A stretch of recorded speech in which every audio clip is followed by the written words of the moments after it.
Hello friends, नमस्कार। आप लोगों को बहुत बहुत स्वागत है हमारे यूट्यूब चैनल में। आज हम बताने वाले हैं कि इमिग्रेशन में क्या क्या सवाल पूछता है और कैसे वहां आपको डील करके निकालना है। तो इसके बारे में आज हम बात करेंगे, तो बने रहिए वीडियो में। जैसे मैं बता रहा हूं कि मैं इंडिया से मलेशिया आया था, तो सबसे पहले मैं चेन्नई एयरपोर्ट आया। वहाँ पे बोर्डिंग होने के बाद फिर मैं इमिग्रेशन में गया, और इमिग्रेशन वाला जो था वो वहाँ पे तो भाई हिंदी बोलेगा, मुश्किल नहीं, हमारा देश है। तो वो हमसे पूछा कि कहाँ जा रहे हो। हमने बोला कि मलेशिया जा रहे हैं। उसने बोला क्यों जा रहे हो, कहाँ जा रहे हो, ऐसे करके सवाल किया। तो हमारे पास सारा पेपर था, मतलब कंपनी का जो वीज़ा था वो था, और कंपनी इमिग्रेशन पेपर जो भेजा था अपना, वो सारा डॉक्यूमेंट्स मेरे पास था। तो हमने दिखा दिया। और इमिग्रेशन में आपको अगर सवाल जब कुछ पूछता है तो आप बहुत ही इजी और सफाई तरीके से, मतलब क्लियर तरीके से उसको बताइए। अब अगर हिचकिच हो रहे हैं बोलने में तो वो थोड़ा सा डाउट करेगा, उसमें आपको ज़्यादा सवाल वो कर सकता है। तो आप बढ़िया से उसको बताइए कि ऐसा लगे कि हाँ लगा पढ़ा लिखा है और ये वहाँ जाकर फंस नहीं सकता, ठीक है। तो ऐसा आप उसको अगर कुछ बताते हैं तो वो फिर ज़्यादा आपसे सवाल नहीं करेगा, फिर वो छोड़ देगा, ठीक है। तो हमारे कुछ मित्र थे जिनको ज़्यादा सवाल किया था, क्योंकि उनके पास शायद वो कुछ पेपर का मिस्टेक था या फिर उनसे कुछ भूल हुई होगी बोलने में। तो यही होता है कि इमिग्रेशन में जितना हो सके आप सही से सही जवाब दीजिए।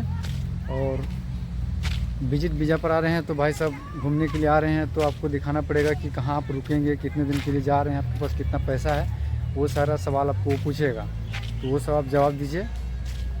और फिर बाकी आप अगर आपका वो बात करने का तौर तरीका और पहनावा ओढ़ावा से वो आपको खुद पहचान लेगा, ठीक है, कि इसमें क्या प्रॉब्लम है नहीं है, और उसके हिसाब से वो सवाल करेगा, ठीक है। तो मुश्किल नहीं है, मगर आप भाई साहब फ्लाइट में जाने वाले हैं किसी आउट ऑफ कंट्री में, तो थोड़ा सा ढंग का पहन लो, ढंग का बात विचार करोगे तो वो मुश्किल नहीं, वहाँ पर बहुत जल्दी निकल जाओगे। अगर भाई वहाँ उतू तुतू करके जाकर रुक जाओगे तो फिर तो मुश्किल हो जाएगा ना, थोड़ा क्लियर रहना पड़ेगा।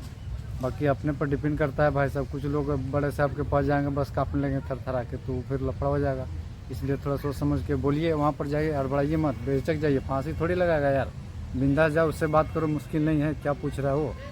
अगर विजिट वीज़ा पर हो तो भाई साहब घूमने के पर्पज़ में ही जाना। अगर आप वर्क वीज़ा में है तो मुश्किल नहीं है, ठीक है, आओ कमा के जाओ, मुश्किल नहीं। लेकिन विजिट वीज़ा में कुछ लोग आते हैं और फिर यहाँ रुक जाते हैं। और रुकने के बाद क्या है कि मलेशिया में बहुत सारा ऐसा वर्कर है कि चुप चुप के काम करते रहते हैं, ठीक है। तो वो क्या है, काम कर रहे हैं, मुश्किल नहीं है, जब आपको पुलिस पकड़ेगी तब आपको फिर प्रॉब्लम होगा, ठीक है। तो वर्क वीज़ा पर ही आएँ। बहुत सारे लोग तो विजिट वीज़ा पर आके काम में चिपक जाते हैं, इधर ही रह जाते हैं, मुश्किल नहीं है, पकड़ेगा तब पता चलेगा। लेकिन आप लोग वर्क वीज़ा पर आइए, ठीक है। बाकी अभी हम देखिए यहाँ पर बैठे हुए हैं, तो लगा चलो भाई लोग को इन्फॉर्मेशन कुछ दे देते हैं। तो हम इसी तरह का इन्फॉर्मेशन वीडियो लाते रहते हैं। वर्कर हूँ मैं, बता दे रहा हूँ बार बार वीडियो में, कोई एजेंट वेजेंट नहीं हूँ मैं, ठीक है। और अगर आप लोग कहीं जाना चाहते हो भाई साहब तो उसके लिए भी एक वैकेंसी है। और कभी भी हम लोग क्या जानते हैं, छोटे मोटे कंपनी में आते नहीं हैं, कभी भी बड़े बड़े कंपनी में हम लोग आते हैं, छोटा कंपनी में नहीं आते हैं जिसमें लोग फंस जाएँ। तो अभी ऑफ़र है, अगला वीडियो में बताने वाला हूँ कहाँ के लिए ऑफ़र है।